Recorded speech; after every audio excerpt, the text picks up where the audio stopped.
معركة وادي المخازن أو معركة الملوك الثلاث هي معركة قامت بين ميلاد المغرب الأقصى والبرتغال في 30 جمادى الثانية 986 هجرية الموافق للرابع أغسطس 1578 ميلادية. تطور الأمر من نزاع على السلطة بين محمد المتوكل والسلطان أبو مروان عبد المالك إلى حرب مع البرتغال بقيادة الملك سيباستيان الذي حاول القيام بحملة صليبية للسيطرة على جميع شواطئ المغرب، وكي تعيد الدولة المغربية بمعاونة العثمانيين الكرة على الأندلس. انتصر المغاربة في هذه المعركة، وفقدت الإمبراطورية البرتغالية في هذه المعركة سيادتها وملكها وجيشها والعديد من رجال الدولة. تربع سيباستيان عام 1557 ميلادية على عرش الإمبراطورية البرتغالية التي يمتد نفوذها على سواحل إفريقيا وآسيا والأمريكتان العالم الجديد. فاتصل بخاله فيليب الثاني ملك إسبانيا يدعوه للمشاركة في الحملة الصليبية الجديدة على الدولة السعدية كي لا تعد الكرة بمعاونة العثمانيين على الأندلس. وكان من حكامهم محمد المتوكل على الله، والذي رأى عمه أبو مروان عبد المالك أنه أولى بالملك من ابن أخيه، فأضمر المتوكل الفتك بعمه عبد المالك وأحمد، ففر منهم مستجدين بالدولة العثمانية الذين كتبوا إلى وليهم على الجزائر ليبعث مع عبد المالك 5000 من العسكر الترك يدخلون معه أرض المغرب يعيدوا له الحكم الذي سلب منه المتوكل.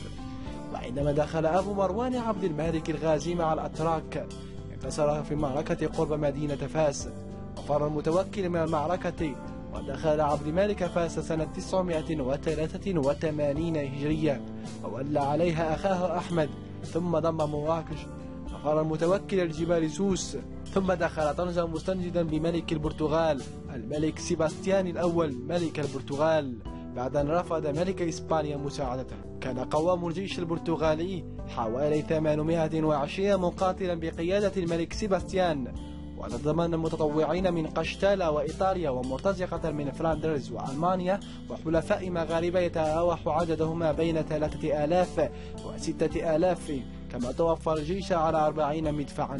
أما الجيش المغربي حوالي 40,000 مقاتل بقيادة السلطان أبو مروان عبد الملك. بعد مبايعته بفاس اتجه نحو مراكش في جيش جديد عزز قوامه أهل فاس والأندلسيين وقبائل العرب، بالإضافة إلى دعم تركي الذي شمل الجزائريين زواوا، بالإضافة إلى 34 مدافع مغربية كبيرة. بقي في هذه المعركة 3 ملوك حتفهم، هما السلطان عبد المالك وسيباستيان ملك البرتغال والمتوكل، ولذا عرفت بمعركة الملوك الثلاثة. فقدت البرتغال في هذه الساعات ملكها وجيشها ورجال دولتها، ولم يبق من العائلة الملكة إلا شخص واحد. ثم تدخلت القوات الإسبانية في اليوم الثالث من المعركة بدعوى حماية القواعد البرتغالية الأربعة سبتة وطنجة وأصيلة ومازكان من الهجومات السعدية. كما استغل فيليب الثاني ملك إسبانيا الفرصة وقام باحتلال الإمبراطورية البرتغالية سنة 1580، وورث أحمد المنصور العرش السعدي في فاس. أما في الثقافة الإسلامية شبه المؤرخون معركة وادي المخازن بغزوة بدر، ورأى بعض الشعراء والفقهاء في موت 3 ملوك رمزا وإشارة لانهزام الثالوث.